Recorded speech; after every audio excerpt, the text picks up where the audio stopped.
Your brain's dopamine system isn't actually rewarding you with pleasure. It is secretly trapping you in a cycle of endless anticipation.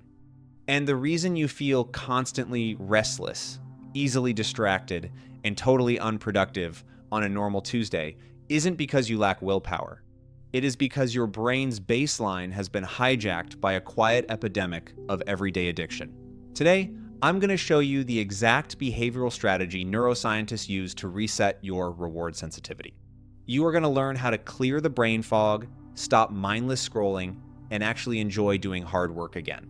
No extreme detoxes, no running away to a cabin in the woods, just a scientifically backed framework that will completely rewire how you interact with your phone, your work, and your boredom. Think about what happens when you finally sit down at your desk to tackle a long-term goal. Almost immediately, your brain starts looking for an escape hatch. Suddenly, checking your email, reorganizing your workspace, or scrolling social media for just 5 minutes feels overwhelmingly urgent. As the author Thibaut Maurice perfectly put it, everything other than the long-term goal appears to be a great idea. You are not alone in this. You are caught in a vicious cycle that makes you feel utterly hollow. You passively doom scroll to cure your boredom, but you just end up feeling completely exhausted and numb. You aren't lazy, and you certainly aren't broken, but you are living in a modern digital environment that is literally engineered to exploit your neurobiology. You are stuck in this incredibly frustrating state where you feel an intense desire to engage with the world, but you just can't find a meaningful way to do it. You feel restless, yet paralyzed. But there is a very specific, deeply hidden reason why this happens. It comes down to a tiny, misunderstood mechanism in your brain that determines what you crave. And it connects directly to a surprising finding from an MRI study on pure, agonizing boredom. I'm going to show you exactly what that MRI revealed about your brain and how you can use one ridiculously simple, low-friction rule to break this cycle today. First, we have to kill a massive, widespread myth. Dopamine is not a pleasure chemical, and dopamine fasting is absolutely not a chemical detox. You cannot deplete your dopamine like a car running out of gas, and you certainly do not want to flush it out of your system. Dopamine is a vital neurotransmitter that your brain requires just to function normally. So, what is it actually doing? Dopamine is your brain's motivational compass. It is the molecule of more. It drives the anticipation of a reward, not the actual enjoyment of it. Zoe Wyatt summarized it perfectly. Dopamine is not about euphoria, but about anticipation, the restless drive to pursue reward, to chase. In your brain, these signals travel through very specific pathways. A region called the Ventral Tegmental Area signals the wanting, while the Nucleus Accumbens handles the liking. And right now, for most of us, our wanting system is in absolute overdrive.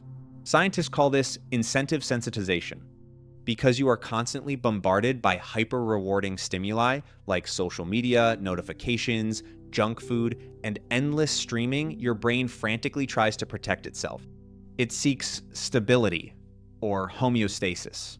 It does this by numbing its own response. It turns down the volume on your pleasure centers. Because your baseline is now numbed, you suddenly need a much higher, much more intense dose of stimulation just to feel completely normal. Everyday activities like reading a book or going for a walk suddenly feel agonizingly slow. This is basic Pavlov's dog psychology. Just like a dog learns to uncontrollably drool at the sound of a bell, you have been classically conditioned. You experience a massive dopamine surge at the mere sight of a specific app icon or the phantom vibration of your phone in your pocket. Your brain expects a massive reward, and when it gets used to that reward, or when the reward isn't as good as expected, you feel that restless drop in motivation. This is known as a reward prediction error. When reality doesn't match the massive dopamine spike your brain expected, your mood crashes. And it's not just about quick bursts of pleasure either. There is a difference between phasic dopamine, which gives you brief bursts, and tonic dopamine, which is the steady background level in your brain. A fascinating study on head-fixed monkeys showed that our dopamine neurons actually continuously track changing reward values moment by moment. Think of it like a bartender pouring a cocktail. As the liquid slowly fills the glass, the value of the reward gradually increases. Your brain monitors that changing value in real time. Similarly, a study on mice waiting for delayed gratification found that their dopamine activity actually ramps up steadily while they wait. Your brain is continuously deliberating in the background. Is it worth waiting for this long-term goal? Or should I just give up right now and check my phone? Which brings us directly to boredom. We are constantly told that boredom is just a symptom of laziness. Or worse, we are fed the myth that boredom magically makes you creative. Neither of these things is true. Boredom is not lazy, it is actually a highly motivated state where you intensely want to do something but can't. And boredom doesn't spark creativity unless you already have creative outlets built into your life. In one human MRI study, participants were forced to watch a mind-numbingly dull movie of people hanging laundry. The results were mind-blowing. When the participants got bored, their brain's default mode network turned on. This is the area associated with mind-wandering, nostalgia, and restlessness. But at the exact same time, their insular cortex, the part of the brain that connects you to external relevance, was completely suppressed. This perfectly explains that hollow, empty, yet highly agitated feeling of being bored. You are trapped. Your brain is a resource that feels terrible when it is underutilized and terrible when it is overwhelmed. You are biologically driven to find the Goldilocks zone of perfect engagement, but your numb dopamine receptors are blocking you from getting there. Digital addiction isn't just a lack of discipline. As researchers explain through the G-DEEG model, it is a complex mix of generational, digital, emotional, environmental, and genetic factors.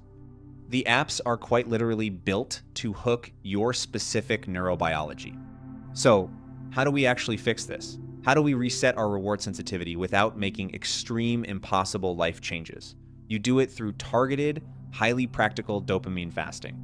We are going to intentionally restrict your access to highly stimulating activities for specific periods. You have to break the automatic habit loop, the cue, the routine, and the reward. Don't rely on willpower. Willpower is a finite resource that will always fail you on a tired Tuesday afternoon. Instead, practice stimulus control. Physically move your phone to another room when you sit down to work.